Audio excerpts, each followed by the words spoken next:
Mesdames et messieurs, bonjour et bienvenue dans cette nouvelle édition de FC Politique. Et aujourd'hui, j'ai le très grand plaisir de recevoir la syndic d'Orol, Monique Chula-Pugnal. Bonjour. Bonjour. Alors, un grand plaisir en effet, parce qu'en préparant cette émission, je me suis aperçu de tout ce qui attend Rol dans le futur, de ce qui est en cours.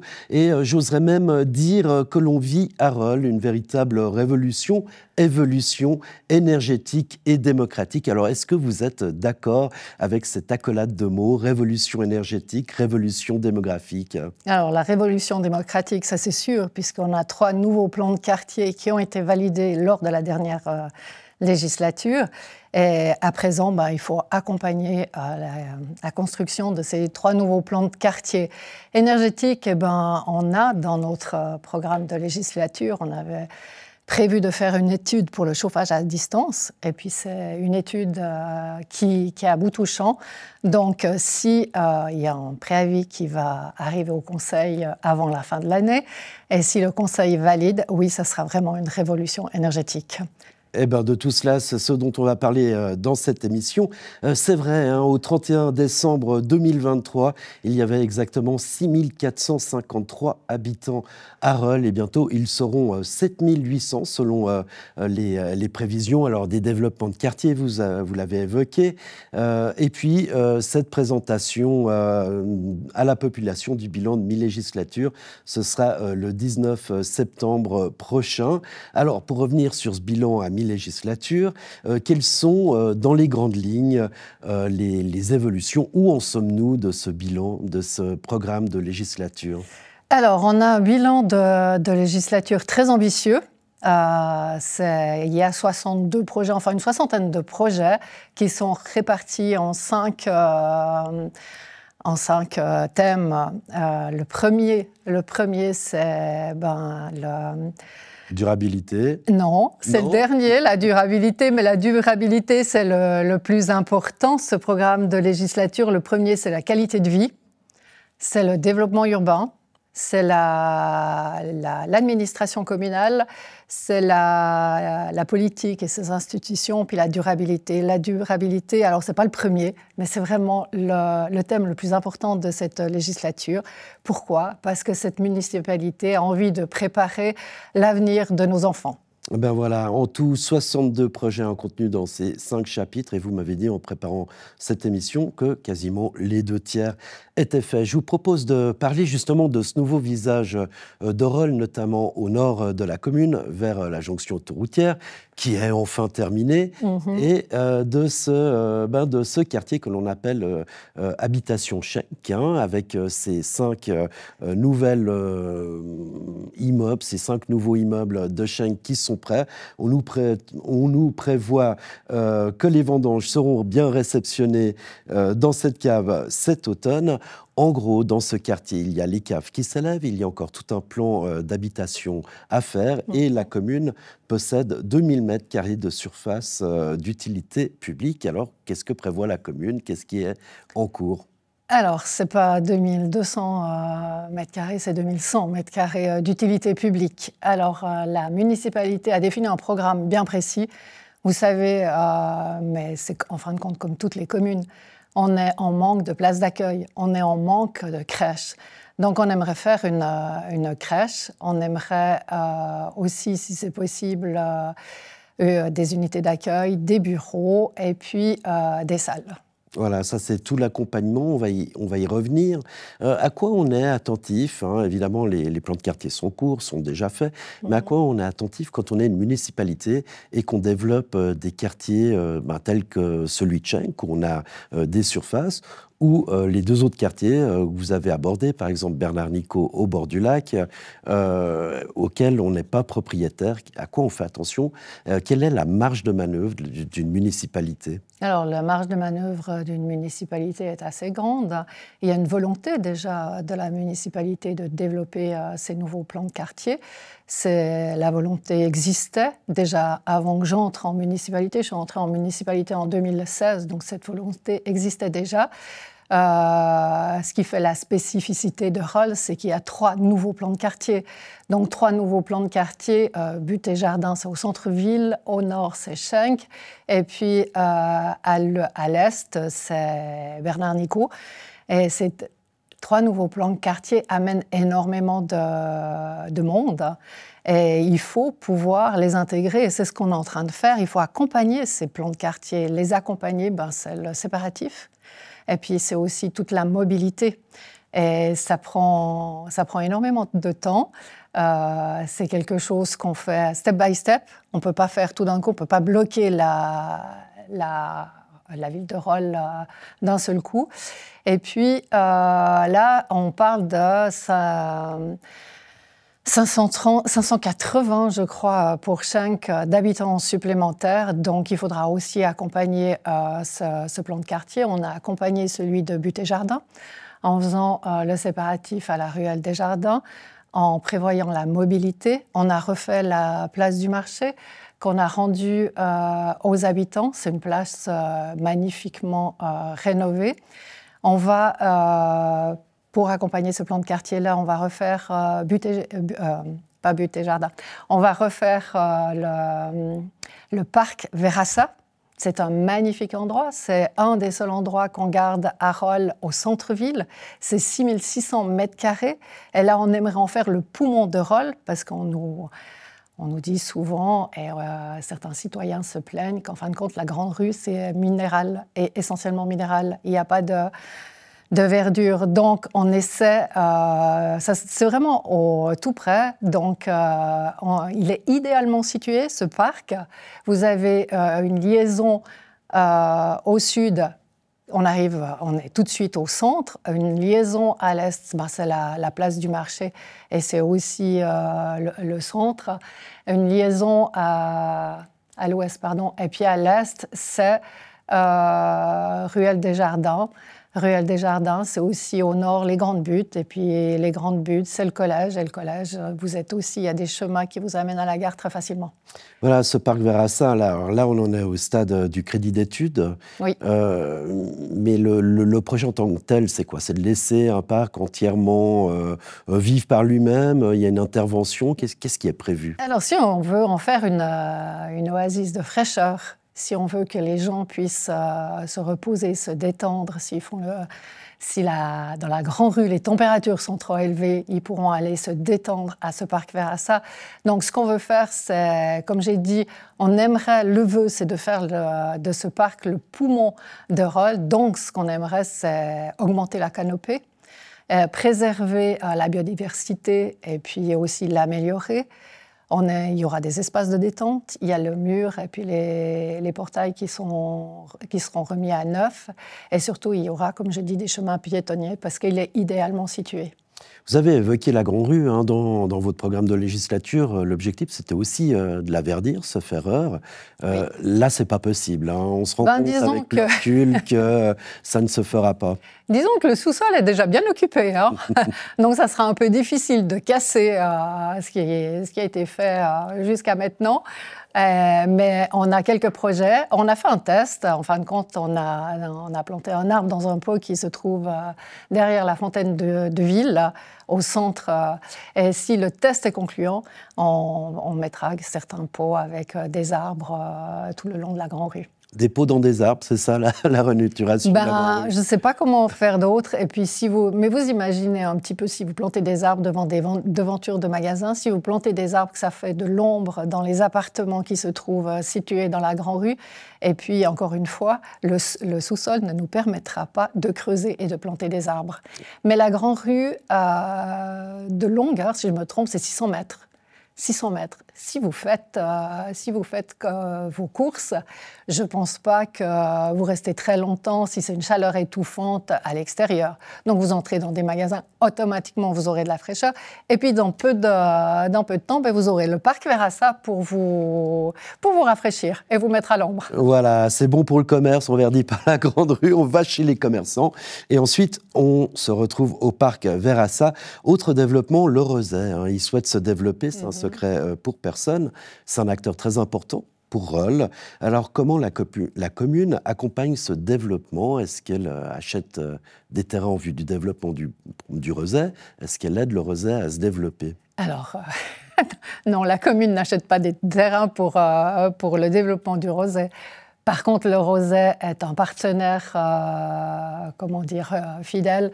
Et puis, c'est chaque fois qu'ils font des constructions, chaque fois qu'il y a des changements, enfin, ils nous invitent. Enfin, il y a toujours des discussions avec la municipalité. Et là, c'est quoi les plans du Rezais quant à son développement? Alors, les plans du Rezais, vous savez qu'ils sont en train de faire une deuxième soucoupe volante, si on peut l'appeler comme ça, une deuxième soucoupe volante. C'est pour leur centre de sciences.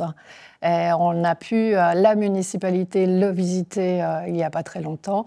Et c'est un développement. J'imagine qu'ils auront aussi des développements énergétiques. Ils sont très intéressés par le chauffage à distance. Ah voilà, justement, on va en parler de cette transition énergétique de Rolle avec ce programme de législature axé sur la durabilité. La commune de Rolle fait donc le choix du chauffage à distance. En gros, ça passe par le pompage des eaux du lac.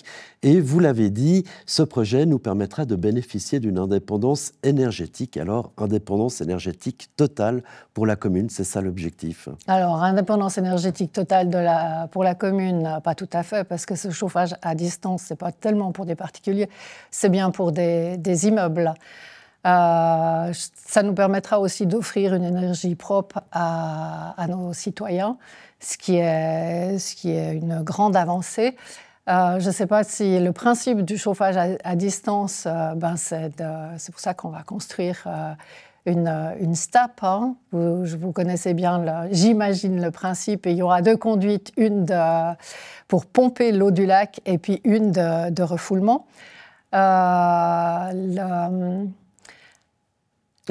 station de pompage, elle sera avec une pompe et puis un échangeur thermique. Cet échangeur thermique va permettre de proposer aussi du froid. Chose très importante, parce qu'avec le changement climatique, vous imaginez tous ces grands immeubles qui ont besoin d'être rafraîchis en été. Alors actuellement, il n'y a qu'une seule concession pour la prise d'eau du lac, elle appartient à Schenck. Le débat autorisé à ce jour est juste suffisant pour cette société. Alors j'imagine que vous êtes en pleine démarche de demande d'autorisation. Est-ce que ça se fait déjà fait. C'est déjà fait. C'est déjà fait. Ça se fait au niveau cantonal ou... Ça se fait au niveau cantonal. Et puis les 500 premiers mètres cubes seront pour Schenck.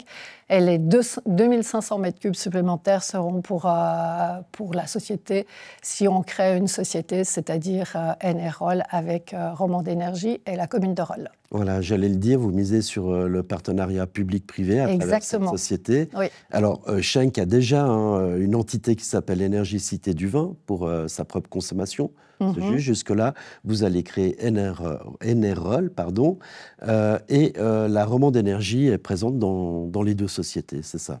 La Romande Énergie sera présente dans les deux sociétés. Je pense qu'on n'est pas des spécialistes, qu'on a besoin d'être accompagnés, que ce soit Schenck ou la commune de Rolle, par un énergéticien. Et Romande Énergie a toutes ces compétences-là.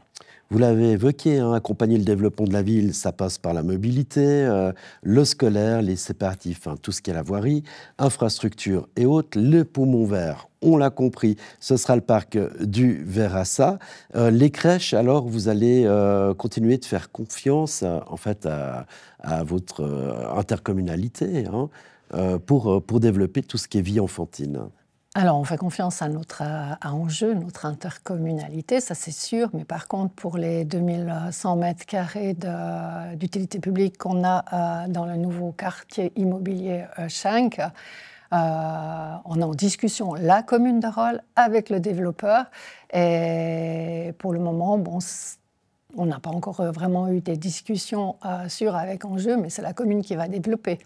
D'accord. Et comme le quartier sous Bellefontaine, là aussi, on a un projet pour réhabiliter cette parcelle et construire deux bâtiments avec des appartements.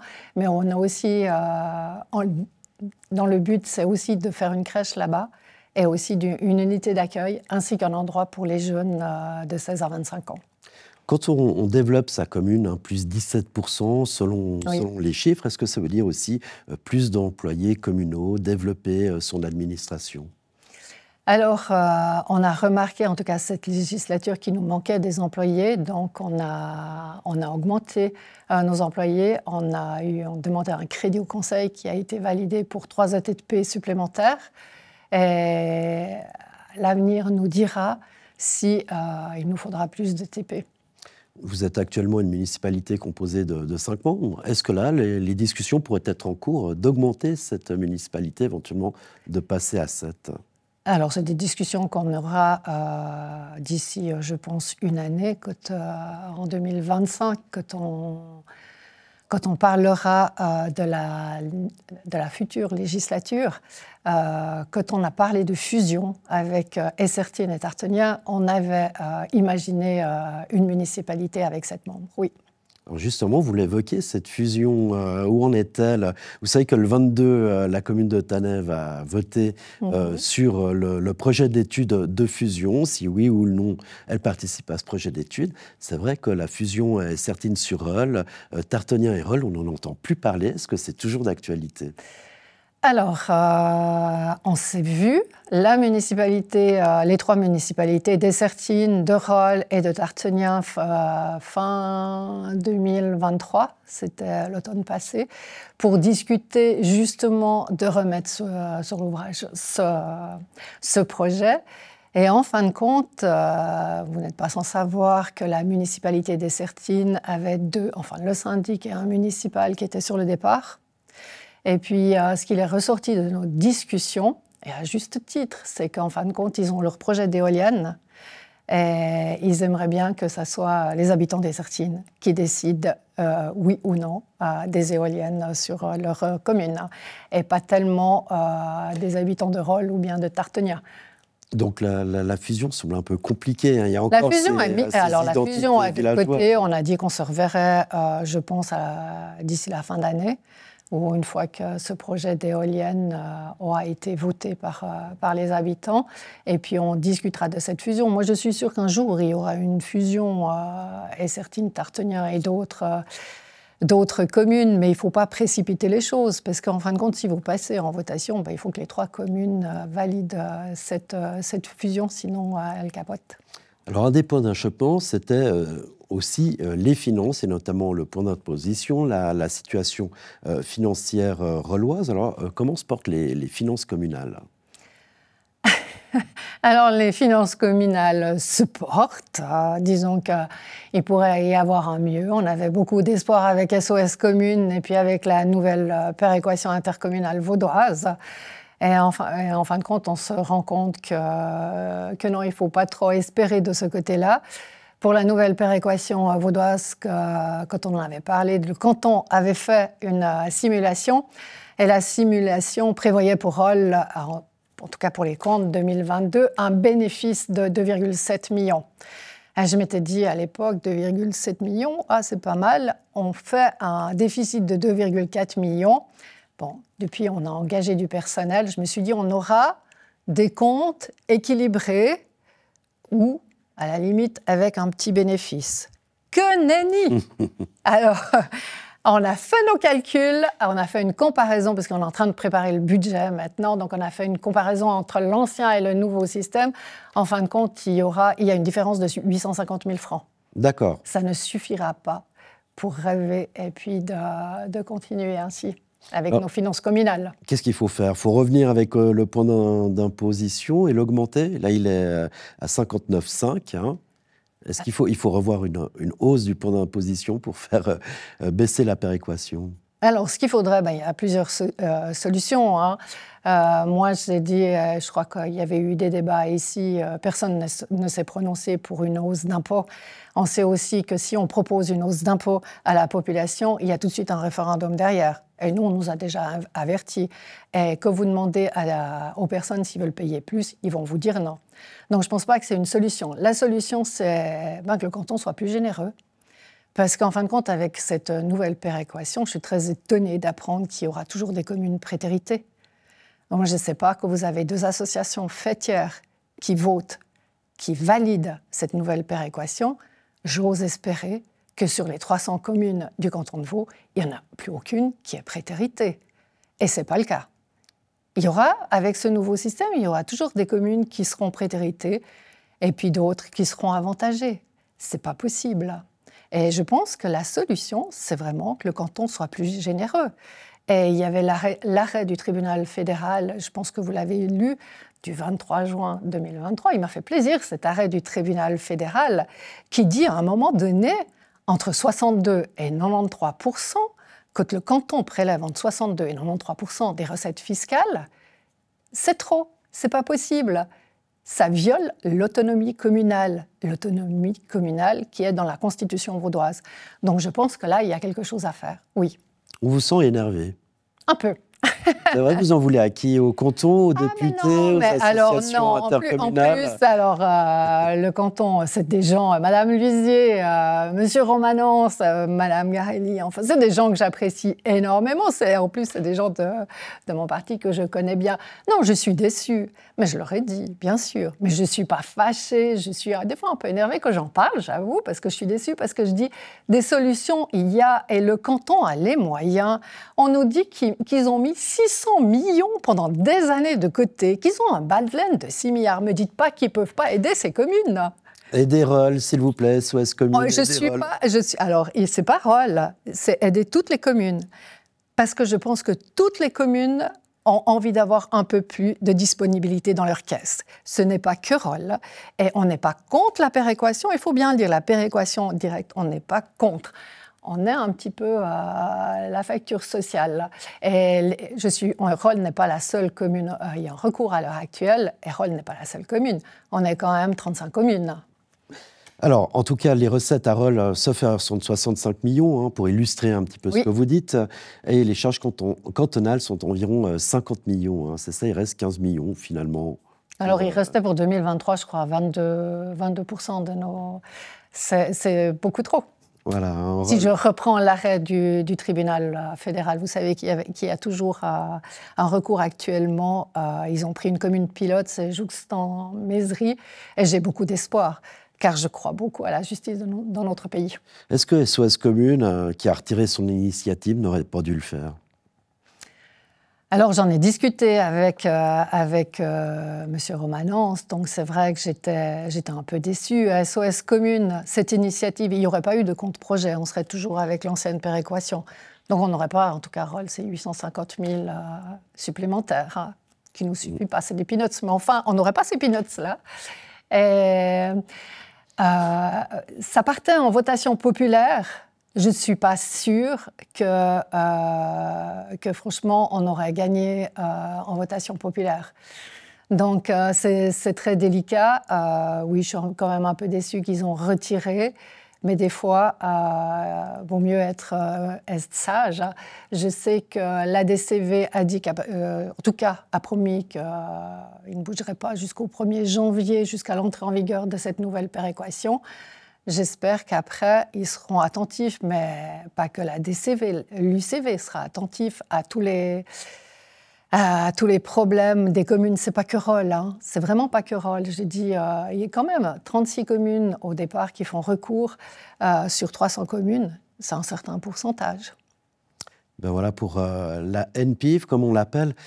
Autre sujet un peu épineux, la sécurité. Est-ce que la commune de Roll a connu une recrudescence de cambriolage, comme on a pu le lire sur les groupes des réseaux sociaux cet été? Alors, si je regarde les statistiques du rapport de gestion 2023, ils ont fait des statistiques entre 2019 et 2022. Alors, c'était vraiment en baisse. 2022 était vraiment en baisse par rapport, les infractions étaient en baisse par rapport à 2019.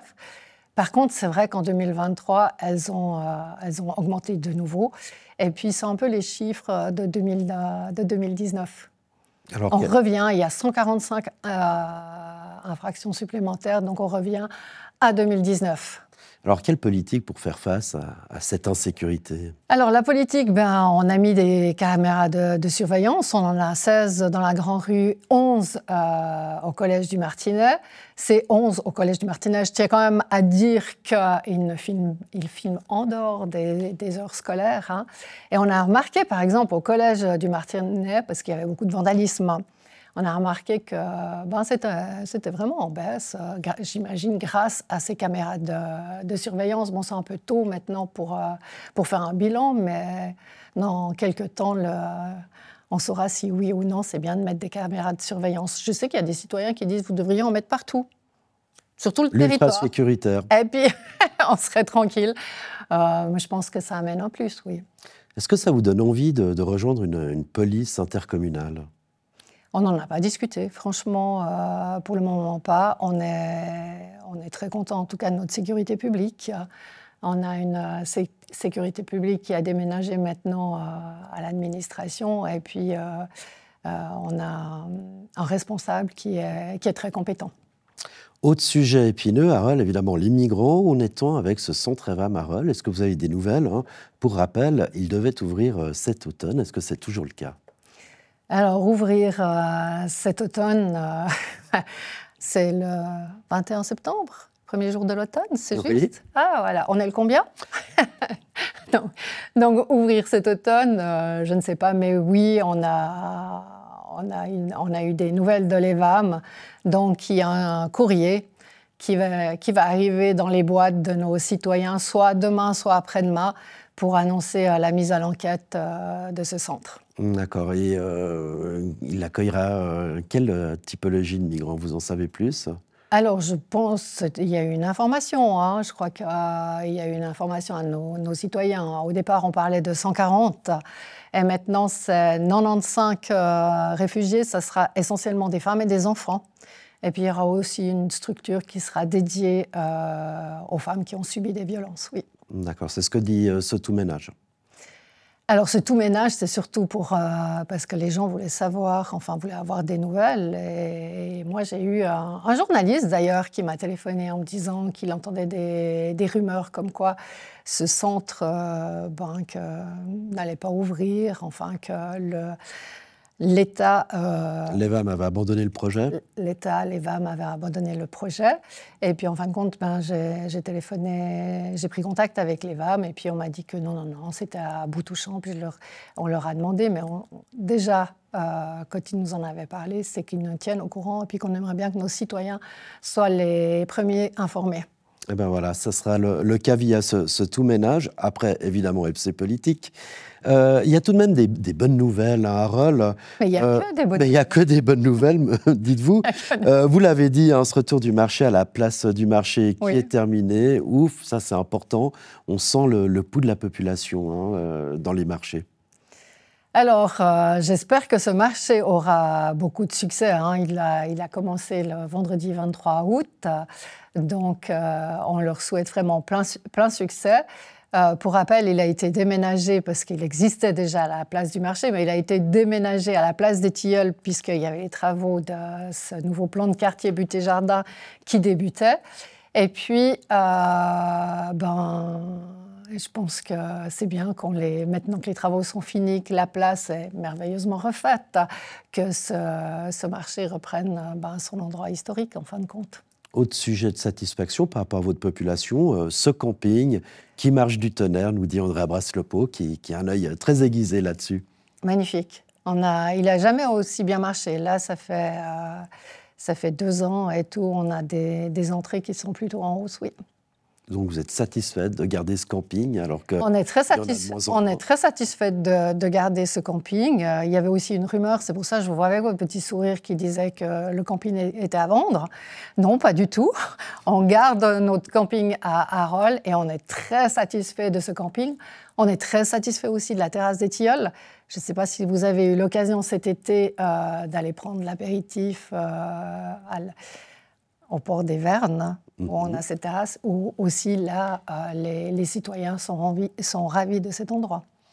Autre partie importante, c'est l'offre culturelle. Alors, d'une part, on va parler du Casino Théâtre en quelques mots, mais est-ce que vous avez prévu des infrastructures un peu de détente, de loisirs pour accompagner cette évolution de la ville ? Alors, l'offre culturelle, donc, comme vous venez de le dire, le Casino Théâtre, je pense qu'on a une offre culturelle qui est déjà quand même assez grande pour une population de 6500 habitants. Hein. Elle vous plaît, cette nouvelle programmation faite par ces deux co-directrices ? Alors, ces deux co-directrices ont amené leur patte, et très bien amené, oui. J'étais d'ailleurs voir Chapat vendredi passé. Et le Casino Théâtre était rempli. Je crois qu'il n'y avait plus aucun billet. Donc, je pense que c'est une bonne programmation. Est-ce qu'il faut d'autres infrastructures ? Alors, est-ce que si on peut avoir d'autres infrastructures, mais je pense que l'offre culturelle est déjà pas mal, avec le ciné open air, avec le festival pour les jeunes, avec ce Casino Théâtre, avec tout ce qui est comme exposition au Château de Rolle. Donc, je pense qu'on a déjà une belle offre culturelle. Et puis, ce qu'on aimerait aussi, c'est amener du street art dans la rue. Sous quelle forme ? Alors, sous quelle forme ? C'est peut-être proposé comme on a fait à Stylo Noir. Je ne sais pas si vous voyez, Stylo Noir, c'est les WC, c'est le bâtiment qui contient les WC, qui se trouve à proximité de la terrasse des Tilleuls. Et c'est de leur dire, voilà, on a tel bâtiment, est-ce que vous voulez bien nous faire une proposition, nous faire un projet ? Très bien. Plein de projets pour Rolle. On a parlé de cette jonction autoroutière. Est-ce qu'il y aura une petite inauguration ? Est-ce que le canton a prévu quelque chose ? Alors, si le canton veut faire une inauguration, si l'OFROU a envie d'inaugurer cette jonction autoroutière, ou Schenk, ou quelqu'un, ou le canton, nous, on va volontiers couper le ruban. Mais pour le moment, personne ne nous a dit qu'il y aurait une inauguration. On est content que ça soit fini. Elle avait commencé en mars 2022, puis elle s'est terminée là au mois d'août. Il y a encore quelques petits détails. Mais sinon, c'est fini, on est très content, oui. Voilà, la boucle est bouclée. On a commencé par l'entrée d'autoroute, on termine par l'entrée d'autoroute. Monique Chula-Poulignal, si vous deviez définir votre commune, votre ville, en 3 mots. Alors, j'ai l'habitude, je pense que j'énerve un petit peu mes collègues syndics. C'est la plus belle commune de la côte, du district. Voilà. Mais non, elles sont toutes belles. Mais c'est vrai que pour chaque syndic, c'est sa commune la plus belle. Mais c'est une magnifique commune. On a de la chance d'avoir ses quais. Moi, je vais souvent me promener, je pars de la plage, je longe la plage, le camping, la place des Tilleuls. J'arrive, après je longe le terrain de foot, on arrive sur les quais et jusqu'au bout de la digue à l'ouest du port. C'est une promenade magnifique, Et il y a beaucoup de gens qui nous envient ces quais sans voiture. La perle du Léman. Monique Chula-Poulignal, syndic de la commune de la ville de Rolle. Merci beaucoup d'être venue sur le plateau de FC Politique. Je rappelle qu'il y aura une présentation à la population du bilan à mi-législature. Ça aura lieu le 19 septembre prochain. Alors j'imagine à la salle communale, c'est ça ? Non. Au Casino. Au Casino ? Oui, à 19h au Casino. Et la municipalité au complet présentera ce qui a déjà été fait, ce qui est en cours. Et puis, il y aura une partie questions-réponses. Donc, venez nombreux. L'appel est lancé à nouveau. Merci beaucoup d'avoir participé à cette émission. Et quant à moi, je vous donne rendez-vous la semaine prochaine pour une nouvelle édition de FC Politique. Allez, à mardi.